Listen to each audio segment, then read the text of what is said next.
صل على سيدنا ومولانا محمد وعلى آل سيدنا ومولانا محمد وبارك وسلم. الحمد لله رب العالمين، والصلاة والسلام على سيد الأنبياء والمرسلين وعلى آله وأصحابه وأزواجه وذرياته ومن تبعهم بإحسان إلى يوم الدين. أعوذ بالله من الشيطان الرجيم. بسم الله الرحمن الرحيم. ثم جعلناك على شريعة من الأمر فاتبعها ولا تتبع أهواء الذين لا يعلمون. وقال النبي صلى الله عليه وسلم: لا يؤمن أحدهم حتى يكون هواه تبعا لما جئت به. صدق الله العظيم وصدق رسوله النبي الكريم ونحن على ذلك لمن الشاهدين والشاكرين والحمد لله رب العالمين. میرے محترم دینی بھائیوں، اللہ تعالیٰ نے جو مذہب اور جو شریعت مجھے اور آپ کو عطا فرمائی ہے، جس کا نام اسلام ہے، یہ اللہ کی بہت بڑی نعمت ہے. جن لوگوں کو اسلامی شریعت، اسلامی تہذیب و تمدن سمجھ میں آ گیا، انہوں نے پوری دنیا سے دشمنی موڑ کے اس کو قبول کر لیا اور اللہ نے ان کو عزت عطا فرمائی. تو یہ مذہب دنیا کا واحد ایسا مذہب ہے کہ جس دین سے اللہ نے اتارا ہے اسی دین سے اپنی اصلیت پر باقی.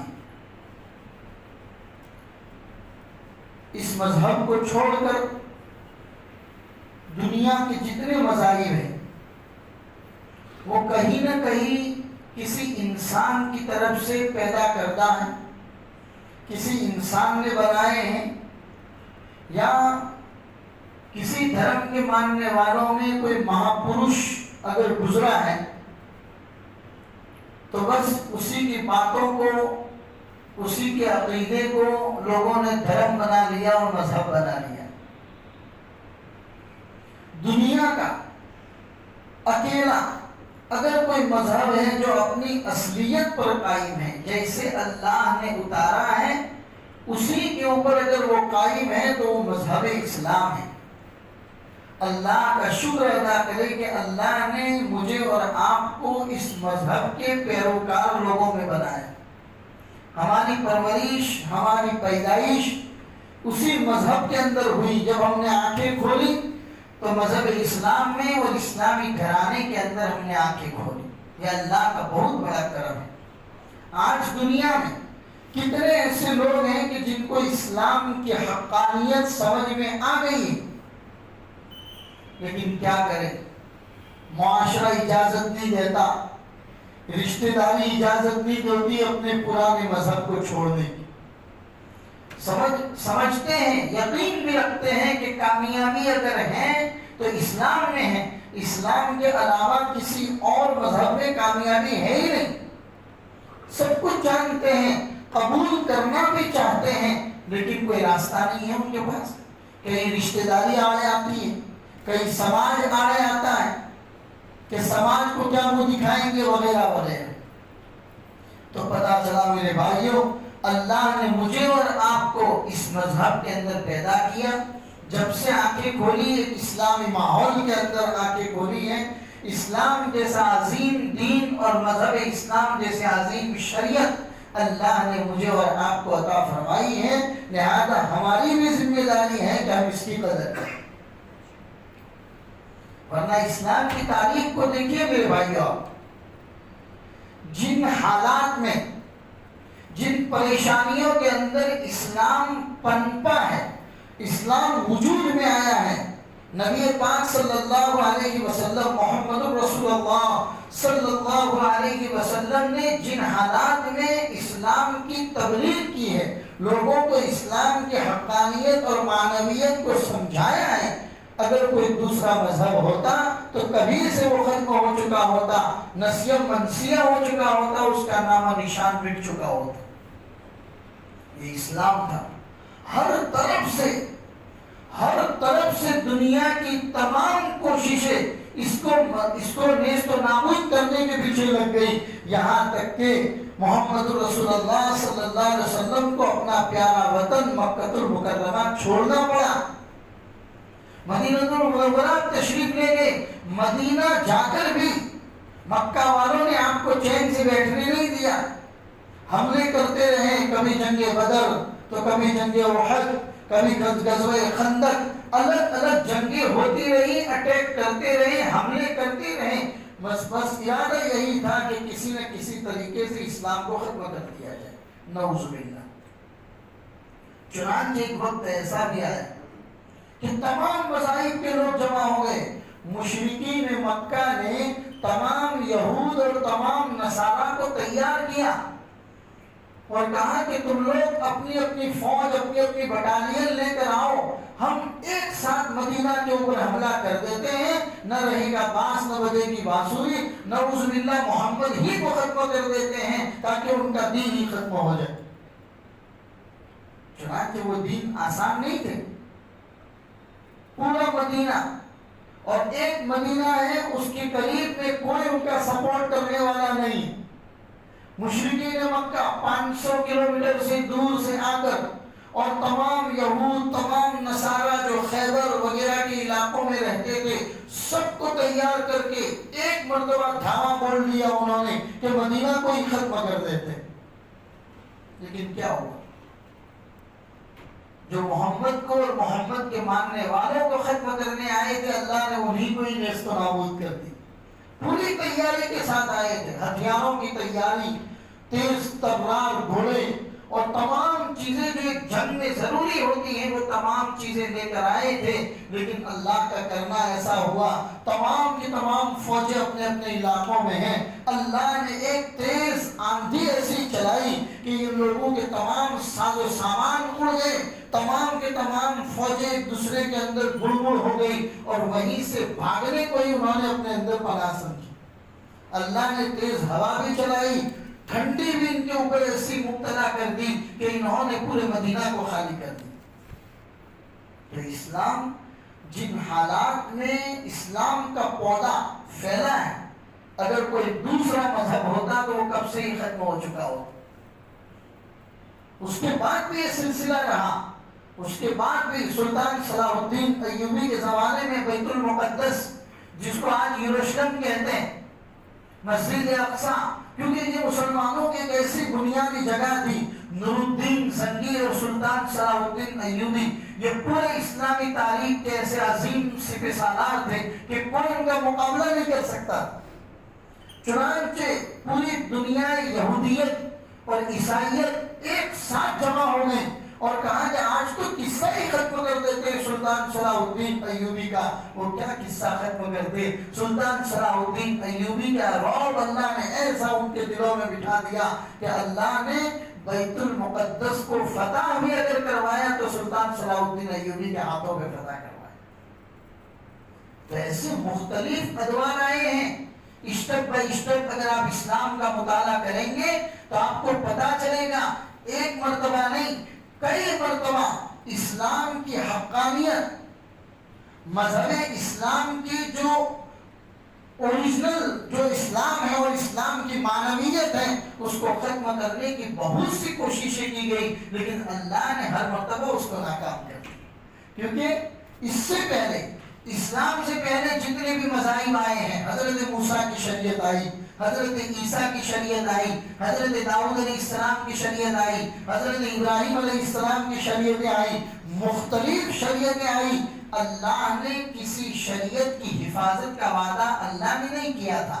اسلام ایک اکیلا مذہب ہے کہ اللہ نے اس کی حفاظت کا وعدہ خود لیا، کیونکہ اسلام کا پورا دار و مدار قرآن مقدس کے اوپر ہے، اور اسی قرآن کی حفاظت کے بارے میں اللہ نے فرمایا ہم نے ہی اس قرآن کو اتارا ہے اور اس کی حفاظت بھی ہم کریں گے، چاہے پوری دنیا مرتد ہو جائے، چاہے دنیا کی اس کائنات کی سرزمین کے اوپر اللہ کا ایک نام لینے والا باقی نہ رہے، تب بھی اللہ تبارک و تعالیٰ انہی مرتدین کے اندر سے اللہ کے نام لینے والے پیدا کریں گے۔ تاتاری قوم جنہوں نے بغداد کی اینٹ سے اینٹ بجائی تھی، پورے بغداد کو ختم کر دیا تھا، شاید ہندوستان ایک ایسا علاقہ تھا کہ جہاں پر تاتاریوں کا حملہ نہیں ہوا، ورنہ ایران وغیرہ جتنا جہاں جہاں اسلام پھیلا ہوا تھا تاتاریوں نے اینٹ سے اینٹ بجائی تھی۔ ایسا لگتا تھا کہ دنیا سے اسلام کا خاتمہ ہے، لیکن اللہ نے انہی تاتاری قوم کے اندر سے اسلام کے سپہ سالار پیدا کیے، جس کو کسی شاعر نے کہا ہے کہ کعبہ کو پاسباں مل گئے صنم خانے سے۔ کعبہ کی حفاظت کرنے والے لوگ اللہ نے گویا کے بت خانوں کے اندر سے پیدا کر دی۔ تو پتہ چلا اسلام کو کوئی مٹا نہیں سکتا، اسلام کی فطرت میں قدرت نے لچک دی ہے، جتنا کہ دباؤ گے اتنا ہی ابھرے گا، یہ خدا کا نظام ہے۔ ہاں، دنیا کے مختلف ادوار ایسے آئے ہیں کہ اسلام کی اوریجنلیت جو ہے اس کو ختم کرنے کی کوشش کی گئی ہے۔ اب ہم تازہ موضوع، تازہ ٹاپک کے اوپر اگر بات کرنا چاہیں تو آپ لوگ دیکھ رہے ہیں کہ پچھلے کئی دنوں سے یکساں civil code, uniform civil code کے نام سے ایک مختلف ہوائیں چلائی جا رہی ہیں کہ اس ہندوستان کے اندر تمام لوگوں کو ایک پلیٹ فارم کے اوپر لا دیا جائے، نکاح، طلاق، خلا، بقیہ جتنے بھی مسائل ہیں تمام کے تمام دھرم کے لوگ ایک جگہ پر آ جائیں، اور خواب کیا دکھاتے ہیں؟ خواب یہ دکھاتے ہیں کہ ہم ہندوستان کو ایسا بنانا چاہتے ہیں کہ تمام دھرم کے لوگ ایک ہی قانون کو فالو کریں اور اس کے علاوہ کوئی اور قانون نہ ہو، اور اسی کے اندر یکسانیت ہے، اسی میں محبت ہے، اسی میں امن ہے، اسی میں شانتی ہے۔ اس طریقے کی باتیں وہ لوگوں کو بتا رہے ہیں۔ ہم ان کو بتانا چاہتے ہیں کہ یہ ایک طرح کا خواب ہے جو کبھی شرمندہ تعبیر نہیں ہو سکتا۔ کیا دنیا میں جو سب سے بڑی 2 جنگیں ہوئی ہیں، جنگ عظیم، ورلڈ وار جس کو کہا جاتا ہے، وہ 2 جنگیں عظیم ہوئی ہیں، دنیا کی 2 جنگیں عظیم کن لوگوں کے بیچ میں ہوئی تھی؟ ایک ہی مذہب، ایک ہی دھرم کے ماننے والوں کے بیچ میں ہوئی تھی۔ دنیا کی 2 بڑی جنگیں عظیم ایک ہی دھرم کے ماننے والوں کے بیچ میں ہوئی تھی۔ جب ان کا دھرم ہی ایک تھا تو اتنی بڑی جنگیں عظیم کرنے کی ضرورت ہی کیا تھی؟ کئی سالوں سے عراق، ایران، شام آپس میں لڑ رہے ہیں، کون ہے؟ سب مسلمان تو ہے، مسلمان بھی لڑ کیوں رہے؟ پتا چلا کہ ایک دھرم ہونا یا تمام لوگوں کو ایک پلیٹ فارم کے اوپر لانا، امن اور شانتی کو باقی رکھنے کے لیے، یہ ایک طرح کا خواب ہے، بچے کو دکھائے جانے والا لالی پاپ ہے، اس کے علاوہ اس کی اور کوئی حیثیت نہیں۔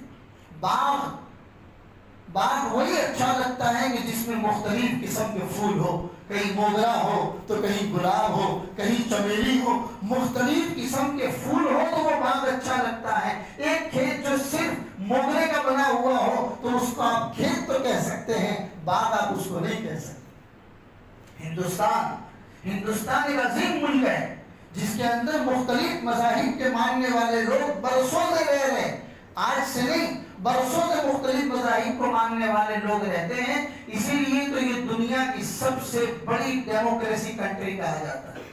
دنیا کی سب سے بڑی جمہوریت اگر کسی دنیا کے اندر ہے تو وہ ہندوستان۔ مختلف مذاہب کے لوگ رہتے ہیں، کہیں دیوالی بھی ہوتی ہے تو کہیں عید بھی ہوتی، مختلف مذاہب کے لوگ رہتے ہیں، امن، شانتی، پیار اور محبت کے ساتھ رہتے ہیں۔ ارے دیوالی کے موقع پر مسلمان ان کی مٹھائی کو قبول بھی کرتا ہے، اور عید کے موقع پر وہ لوگ ہمارے گھر پہ آ کے شیر خورما اور سویاں بھی کھاتے ہیں۔ یہی تو پیار ہے، یہی تو محبت ہے۔ لیکن کچھ لوگ ہوتے ہیں جن کے دماغوں میں کیڑے رنگتے ہیں، جن کے دماغ گندے ہوتے ہیں، جو بالکل ناپاک پرورش کا نتیجہ ہوتے ہیں، کہ جو امن اور شانتی اور محبت ان کو راس نہیں آتی، اسی وجہ سے وہ آپس میں لوگوں کو لڑانے کی کوششیں کرتے ہیں۔ آپ میں سے کتنے لوگ دنیا کے مختلف علاقوں کا سفر کرتے ہیں، کبھی آپ بسوں میں جاتے ہیں، ٹرینوں میں جاتے ہیں، مختلف مذاہب اور دھرم کے ماننے والے لوگ آپس میں بیٹھتے ہیں، کچھ کھاتے ہیں تو ایک دوسرے کو پیش کرتے ہیں، ضرورت پڑتی ہے ایک دوسرے کا سامان رکھواتے ہیں، نکلواتے ہیں، ایک دھرم کے لوگ ساتھ میں رہتے ہیں، کہیں کوئی پریشانی نہیں ہوتی، تو پھر یکساں سول کوڈ کے نام سے آپ کو ایک پلیٹ فارم پہ لوگوں کو لانے کی ضرورت ہی کیا ہے؟ اور یہ بات آج کی نہیں ہے، آزادی سے پہلے بھی یہ بات اٹھائی گئی تھی، برٹش سرکار میں، برٹش گورنمنٹ میں یہ بات اٹھائی گئی تھی، کچھ ناہنجار لوگوں نے، کچھ عقل کے کم قسم کے لوگوں نے یہ بات اٹھائی تھی، لیکن برٹش گورنمنٹ ایک چالاک گورنمنٹ تھی، اس نے فیصلہ کیا 1937 میں ایک آرٹیکل بنایا گیا، اور اس آرٹیکل کے اندر انہوں نے کہا کہ دیکھیے، نکاح، طلاق، خلا، نفقہ یعنی کہ جو بیوی کو خرچہ ملتا ہے اس کو نفقہ بولتے ہیں، نفقہ، مہر، اور آپس میں لے پالک، کسی کے بچے کو اپنے دستک لیتے ہیں، یہ تمام مسائل ایسے ہیں کہ تمام دھرم والوں کو اپنے اپنے دھرم اور اپنے اپنے قانون کے مطابق اس پر عمل کرنے کی اجازت ہونی چاہیے۔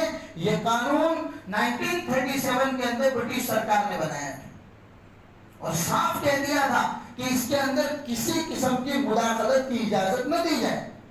بھئی نکاح کا نظام مسلمانوں کا الگ ہے، دوسری قوم کا الگ ہے، اگر میاں بیوی میں نباہ نہیں ہوتا ہے تو طلاق لینا ہے، مرد اگر دینا چاہتا ہے تو طلاق ہے، مرد اگر چھٹی کرنا نہیں چاہتا، عورت اگر خود بخود الگ ہونا چاہتی ہے تو عورت خلا لے سکتی ہے۔ تو نکاح، خلا، مرد اپنی عورت کو جو مہر دیتا ہے، اسی طریقے سے جو اس کو خرچہ ملتا ہے، یہ نام نفقہ وغیرہ کے جو مسائل ہیں، یہ تمام مذاہب، تمام دھرم کے الگ الگ ہیں، اس میں کسی کو انٹرفیئر کرنے کی اجازت نہیں ہونی چاہیے۔ یہ بات 1937 کے اندر برٹش سرکار نے کہی تھی۔ چنانچہ 1947 کے اندر جب ہمارا ملک آزاد ہوا اور ہمارا اپنا قانون بننے لگا، قانون بننے میں 3 سال کا عرصہ لگا، اور قانون بنانے کی جو کمیٹی بنائی گئی تھی، بابا امبیڈکر کو اس کا سردار بنایا گیا تھا، اس کے امیر تھے بابا امبیڈکر کو بھی لوگوں نے انگلیاں ڈالی اور کوشش کی کہ آپ قانون بنا رہے ہیں، قانون کے بڑے آپ پریزیڈنٹ ہیں، آپ جو چاہتے ہیں اس قانون کو پاس کیا جائے گا، لہذا آپ بھی یہ 1937 میں بنایا ہوا مسلم پرسنل لا، مسلم یعنی مسلمانوں کے اپنے ذاتی مسائل، اس کے اندر کوئی نہ کوئی چھیڑ خانی کرنی چاہیے، لیکن بابا امبیڈکر نے اس میں چھیڑ خانی کی اجازت نہیں دی۔ اور آرٹیکل 25 نمبر کا دستور کو پڑھیے میرے بھائیوں، میں خاص طور پر میرے نوجوان بھائیوں کو کہتا ہوں، آپ کے اپنے ملک کا قانون، آپ کے اپنے ملک کا دستور دنیا کی تمام زبانوں کے اندر چھپ چکا ہے، جس زبان میں آپ پڑھنا چاہے پڑھ سکتے ہو، ان دستور کو پڑھیے تاکہ آپ کو پتا چلے کہ جس سرزمین کے اوپر آپ رہتے ہیں اس ملک کا قانون آپ کو کہاں تک کی آزادی کی اجازت دیتا ہے۔ آپ پڑھیے تو صحیح، آپ جانتے کچھ نہیں ہے، دنیا جس طرح کی ہوا چلاتی ہے اس کے پیچھے ہم ہوا کی طرح چلنا شروع کر دیتے ہیں۔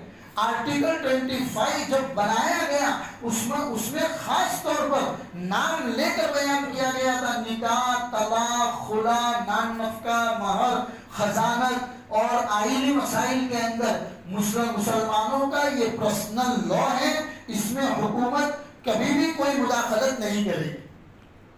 اس کے بعد آرٹیکل 13 کے /2 کے اندر یہ امبیڈکر صاحب نے قانون یہ بھی بنایا کہ آئندہ کبھی بھی چاہے کون سی بھی گورنمنٹ آ جائے، وہ گورنمنٹ اس قانون کے اندر کسی بھی اعتبار سے مداخلت نہیں کر سکتی، اس میں تبدیلی کرنا چاہے تو نہیں کر سکتی۔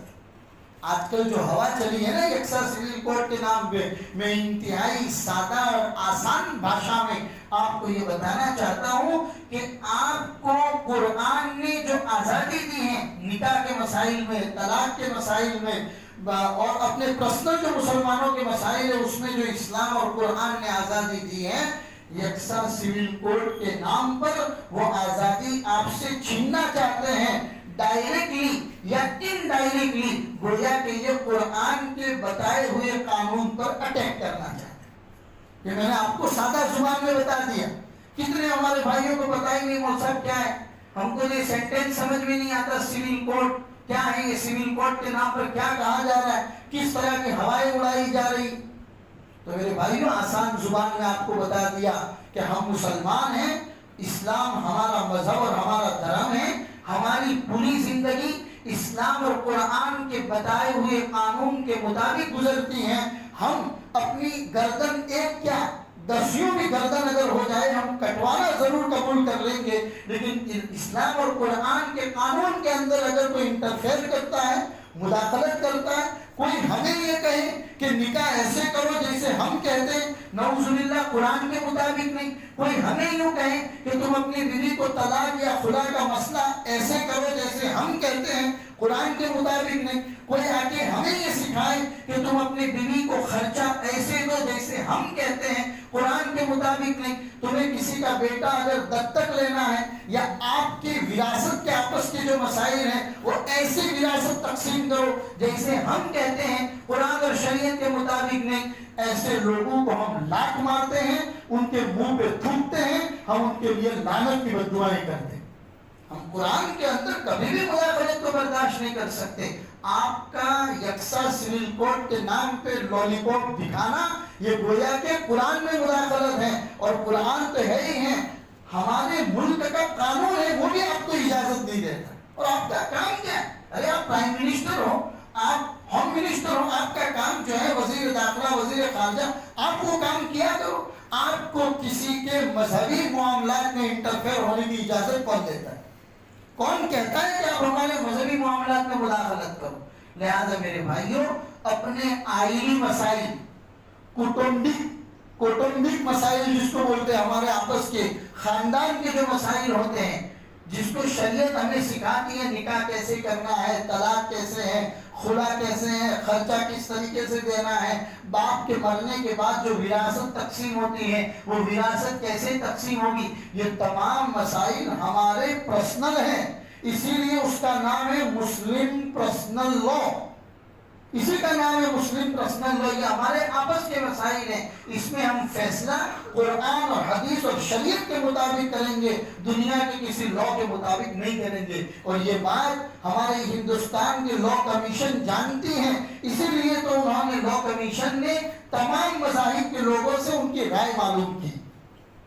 کہ آپ کی رائے کیا ہے, کیا آپ چاہتے ہو کہ اس ہندوستان کے اندر نکاح کا ایک ہی قانون بن جائے اور پورا ہندوستان ایک ہی طریقے کے مطابق نکاح کرے, جو وہ طے کرے نہ کہ قرآن؟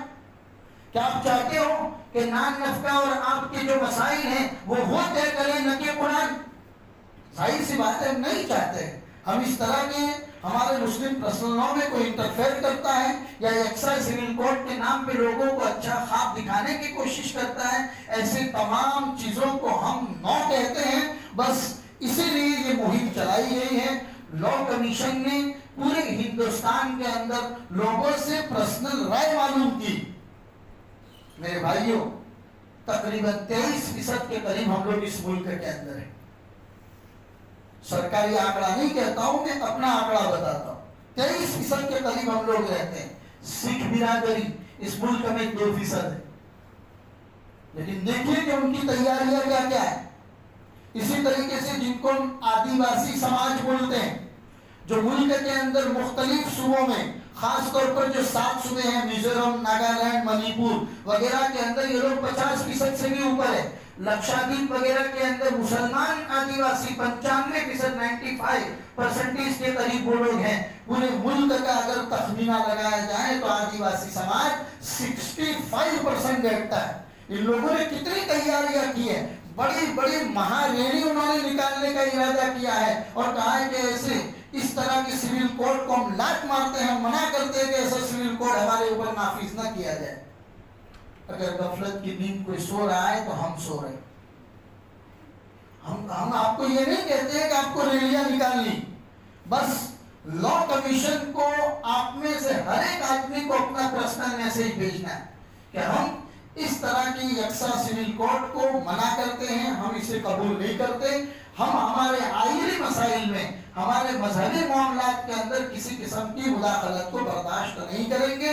ہم ہماری زندگی میں جو بھی فیصلے ہوں گے وہ قرآن اور حدیث کی تعلیمات کے مطابق کریں. ہاں جو ملک کے قانون ہیں اس کو تو ہم فالو کرتے ہی کرتے.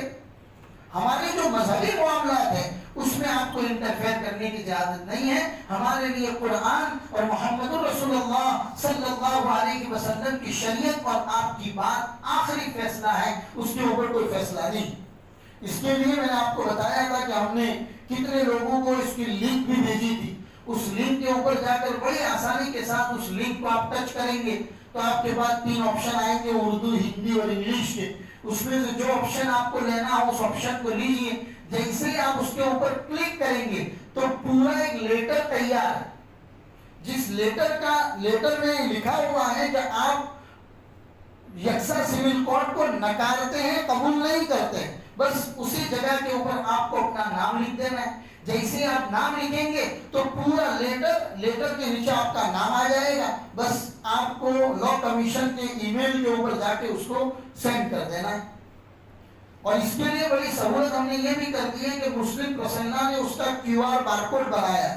میں نے QR بارکوڈ کی 4 کاپیاں منگوائی ہیں. آپ نماز پڑھ کے باہر نکلیں گے تو آپ اگر آپ کو اسکین کرتے آتا ہے تو اس QR کو آپ اسکین کر دیجئے. جیسے آپ اسکین کریں گے تو فوراً وہ 3 آپشن آپ کے سامنے آ جائیں گے. وہیں پر آپ اپنا نام ڈال دیجئے اور لا کمیشن کے اوپر آپ اس کو جی میل کر دیجئے. بڑے آسان ہے میرے بھائیوں. پرسنل اپنی بات لوگوں تک پہنچانے کا یہ انتہائی سوشل میڈیا کے زمانے میں آسان طریقہ ہے. ڈائریکٹلی بروچ جیسے چھوٹے شہر میں بیٹھ کر بھی آپ ہندوستان کے لا کمیشن کو اپنا میسج بھیج رہے ہیں. بڑی آسانی ہے. لہذا اگر اس میں بھی سستی اگر ہم کرتے ہیں تو میرے بھائیوں بڑی معافی کے ساتھ میں ایک جملہ کہوں گا کہ پھر ہمارے اندر کے ضمیر مردہ ہو چکے. میں یہ کہوں گا کہ ہمارے ضمیر مردہ ہو چکے کہ اسلام کے اوپر یا آپ کے پرسنل مسائل کے اوپر کوئی اٹیک کرتا ہے پھر آپ اس کے باوجود دفاعی پوزیشن میں نہیں، آپ ایکشن کا کوئی ریئیکشن دینا ہی نہیں جانتے تو پھر رونا چاہے کتنا ہی رو لو پھر ظاہر سی بات ہے تنزلی آتی رہے. اسی لیے علامہ اقبال نے ہم لوگوں کی طرف اشارہ کر کے بہت بات کہی تھی کہ بازو تیرا توحید کی قوت سے قوی ہے. اگر تیرے پاس توحید ہے، لا الہ الا اللہ محمد رسول اللہ، یہ توحید اگر تیرے پاس ہے تو یاد رکھ کہ تیرا بازو طاقتور اور قوی ہے. بازو تیرا توحید کی قوت سے قوی ہے. اسلام تیرا دیس ہے، تو مصطفی ہے. ہم محمد رسول اللہ صلی اللہ علیہ وسلم کو جاننے والے ہیں، ہم مصطفی ہیں. اسلام تیرا دیس ہے اور تو مصطفی ہے. لہذا میرے بھائیوں لا کمیشن کو زیادہ سے زیادہ تعداد کے اندر اپنا میسیج کیجئے. اپنے گھر والوں کی طرف سے گھر میں جتنے بھی 18 سال کے عمر کے بچے بچیاں آپ کی بھی محترمہ جو بھی گھر کے اندر ہیں ان تمام کے نام سے لا کمیشن کو آپ اپنی میسیج کو بھیجیے، اپنے جی میل کو بھیجیے تاکہ آپ کا پیغام اور آپ یکساں سول کوڈ کو انکار کرتے ہیں، نکارتے ہیں، یہ میسیج لوگوں تک پہنچے. اللہ کہنے سننے سے زیادہ ہم سب کے عمل کی توفیق عطا فرمائے اور قرآن اور حدیث کے مطابق ہماری زندگی گزرے اس پر بھی کوشش کی توفیق عطا فرمائے. یہ تو ہوا ایک گورنمنٹ کا کام تھا جو ہم نے کر دیا، لیکن ہماری پرسنل لائف اسلام کی شریعت کے مطابق ہونی چاہیے. میرے بھائیوں طلاق کی نوبت اگر کبھی آ جاتی ہے، پہلی بات تو آنی نہیں چاہیے. کسی کو برداشت کرنے کی عادت ڈالو. میاں بیوی جس کو لائف پارٹنر کہا جاتا ہے، آپ کسی کو برداشت کرو گے تب جا کے آپ کی زندگی پٹری کے اوپر رہے گی اور چلے گی. آپ اپنے مزاج کے مطابق ہر ایک کو چلانا چاہیں گے تو میرے بھائیوں دنیا میں آپ اکیلے رہ جائیں گے. کسی کے ساتھ بھی آپ 50 شادیاں کر لو تب بھی آپ زندگی گزار نہیں سکتے. لہذا کسی کو برداشت کرنا سیکھے اور اس کے باوجود اللہ نہ کرے کبھی طلاق کی نوبت آئے تو کورٹ کچہری کے دروازوں پر جانے کی ضرورت نہیں ہے. آپ کے پاس اسلامی قانون ہے، آپ کے پاس مسلم پرسنل لا ہے، آپ کے پاس دارالقضاء ہے. اس دارالقضاء کے اندر جا کر اسلامی شریعت کے مطابق دونوں پیار محبت کے ساتھ الگ ہو جائیے تاکہ نہ خاندانوں کے جھگڑے ہوں نہ خاندانوں کی لڑائی ہو. وراثت کے مسئلے ہیں، باپ کے چھوڑے ہوئے مال کی وراثت کے مسئلے ہیں. کورٹ کچہری کے اندر جانے کی ضرورت نہیں ہے. کورٹ کچہری میں جاؤں گے قانون کا سیدھا سمپل فیصلہ ہے. باپ نے جتنا مال چھوڑا ہے چاہے لڑکا ہو لڑکی ہو سب کو برابر سرابر ملے گا.